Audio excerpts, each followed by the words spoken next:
Hello everyone, কেমন আছো সবাই? আশা করি সবাই ভালো আছে। আবার চলে এলাম একটা নতুন ভিডিও নিয়ে। জানো তো, আমার এই 5 মাস কমপ্লিট হয়ে যাওয়ার পর থেকে একদমই রাতে ঘুম হয় না। আর রাতে ঘুম না হওয়ার কারণে ভোরবেলা উঠতে দেরি হয়ে যায়। আর আজকে ঠিক এমনই হয়েছে, অনেক দেরি হয়ে গেছে ঘুম থেকে উঠতে। আমার সঙ্গে সঙ্গে আমার ছেলেও আজকে উঠে পড়েছে, তাই সকালের কাজ বাজ সেভাবে তোমাদের সাথে কিছুই শেয়ার করতে পারলাম না। আর জানো তো, যেদিনই আমার ঘুম থেকে উঠতে দেরি হয় সেদিনই দেখি আরও বেশি কাজ যেন আমার জন্য অপেক্ষা করছে। আর এখন তাড়াহুড়ো করে তেমন একটা কাজও করতে পারি না, আস্তে আস্তে কাজ করতে হয়। ভীষণ হাঁপিয়ে যায় একটা কাজ করতে গেলে। আর জানো তো, যখন আমার প্রথম বেবিটা হয়েছিল তখন আমি এতটা কষ্ট পাইনি। দ্বিতীয়বারের বেলায় আমি যতটা কষ্ট পাচ্ছি। এবারে আমার প্রত্যেকটা জিনিসেই প্রবলেম। শরীর খারাপ যেন আমার পিছনই ছাড়ছে না। দেখো, ভিডিওতে দেখতে পাচ্ছ কত তাড়াতাড়ি কাজটা হয়ে যাচ্ছে, তাই না? এটা কিন্তু একদমই নয়, এটা ভিডিওটা এতটাই আমি স্পিড করে দিয়েছি। এই কাজটা করতে প্রায় আমার 10-15 মিনিট সময় লেগে গেছে।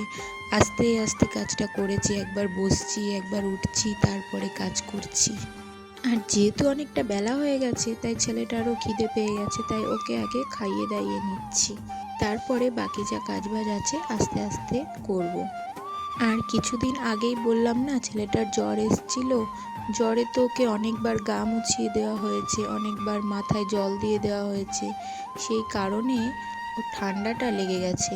ওর ভীষণ ঠান্ডা লেগেছে, বারবার হাঁচু দিচ্ছে, তাই শরীরটা ভালো লাগছে না বলে খুব বিরক্ত করছে। তাই আজ আর ওকে স্কুলে পাঠালাম না।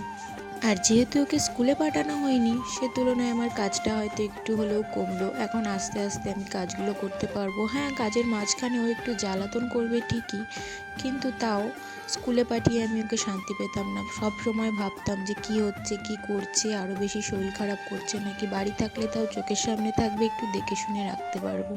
আর এখন তো আর ওর পাপাও বাড়ি নেই। স্কুল থেকে ফোন করলে হট করে কেউ স্কুলে যেতেও পারবে না যে ওকে গিয়ে বাড়িতে আনবো। এই জন্য আর আজকে রিস্ক নিয়ে অত স্কুলে পাঠালাম না।